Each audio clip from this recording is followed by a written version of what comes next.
алдымен өзімізді таныстырайық. Айта ғой. Есіміңді айта қойшы. Есім Нұрхан апа. Сен айта ғой. Менің атым Ермек Мезина. Менің есімім Рахымбек Мағұша. Балалар, олай болса, біз тұзды зерттейміз.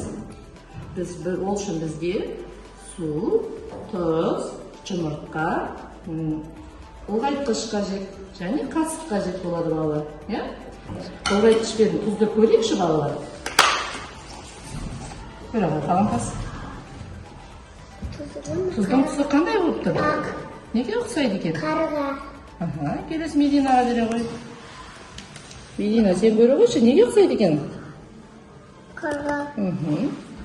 Түсі қандай? Жарайсыңдар. Енді балалар, тұзымызды зерттеуді бастаймыз. Олай болса, мына тұздан қасықпен аламыз. Алып, тарелкаға саламыз. Енді қасықпен баса қойшы. Бас. Қатты ма, жұмсақ па? Қатты. Қытырлайды ма? Жарайсың. Келесі Медина.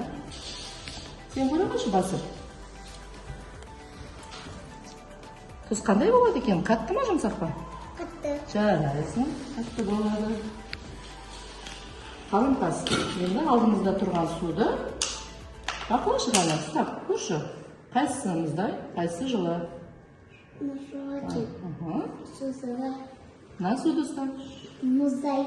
Енді осыған қасықпен тұз саламыз. Салады. Бірінші жылы суға саламыз. Салады. Араластыр. Келесі салқын суға саламыз. Араластыра ғой. Тұз қай суда жақсы еріді? Жылы суда еріді, иә? Жылы суда тұз көбірек ереді екен, иә? Енді Медина, сен көре қойшы суды. Алдын алауы. Алауы.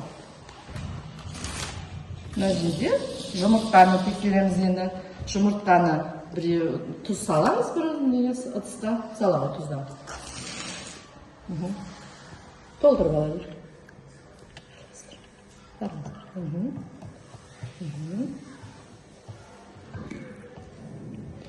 Енді оған жұмыртқа салауы.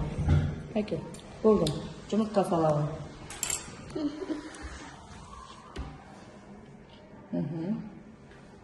Екінші ыдысқа жұмыртқаны саламыз. Жарайсың.